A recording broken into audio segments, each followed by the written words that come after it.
Well, General Motors can't seem to get their stuff straight. Now the 3-liter Duramax is in the news. Thrust bearings are failing. So the 2025 through 2026 are affected. We're going to dive into this. I'm going to show you a Reddit user that actually had this just happen. It's a kind of a new developing issue. I really hope this doesn't turn into some issue like the 6.2-liter issues that they've been having, because that's going to be just awful. So here in a minute, I'll walk you through. There is a TSB for this issue, which is generally a sign of things to come. I don't know if we're going to see a recall, but it's possible. This was posted 6 days ago.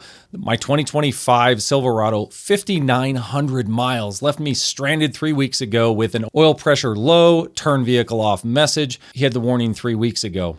Took them 2 weeks to tell him he needed a new engine. Confirmed it is on back order yesterday. So if this engine's on back order, again, not a good sign. Pretty sure this will be a lemon law case in Pennsylvania. We're going to dive into a couple other cases of this, but I want to show you the TSB and actually what GM says they're going to do for these customers with the Duramax. By the way, if you're in the market for a 25 or 26 Duramax, the LZ0, I would not look at that right now. I would wait till this plays out. I think it's going to be like the 6.2 issue. Hopefully not, but man, you really want to get confirmation from GM that they've corrected the manufacturing process before you go drop that much cash. I was actually in the market. I had this on my short list of trucks to go drive. Not going to do it anymore.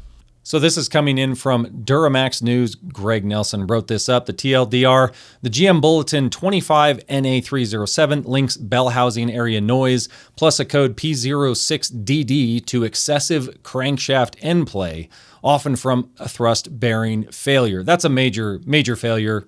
Going to have a grenaded engine in that scenario. Dealers are instructed to measure the crankshaft end play at the crank pulley bolt with a dial indicator. You have to be within that spec. Plan to pay for the inspection. End play checks are typically billed as diagnostic time unless the dealer states otherwise. If it's out of spec, additional teardown repair decisions will follow.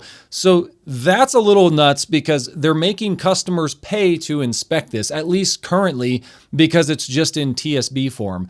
So if you've got one of these engines, you essentially just have to wait for it to fail in order to get a replacement engine. This affects the 2025 through 2026, the Silverado 1500, Suburbans, Tahoes, Sierra 1500s, and Yukons, LZO. And I would imagine it's a pretty expensive diagnostic. They have to remove the torque converter access cover, gently move the torque converter fore and aft with a pry bar, and they're going to see how much play you have. Now look, I'm not building these engines, but one has to question why GM had such big problems with their 6.2 liter. I'm going to show you a couple of those. The 6.2s are still rolling in. There's other 3.0 Duramaxes rolling into the dealerships. GM, other than the 2.7 liter 4-banger, they've been struggling to keep all of their engines on the road to 100,000 miles. This is nuts. And here's the sad part, even with something like the 6.2, a lot of people think that, maybe the 25, 26s for the 6.2 will be safe now that they've issued a recall. They know about the issue. They've known about it for a while. This is a 2025 6.2 Denali with 5,000 miles, spun bearings. There you go. I mean, have they learned their lesson? Does the recall matter? I don't know. I mean, this is kind of evidence pointing to maybe not. Hopefully this is just like an early 2025 and they hadn't corrected the issue on some of them. And they even posted a little video here. I'll give you a little taste of it. Oof.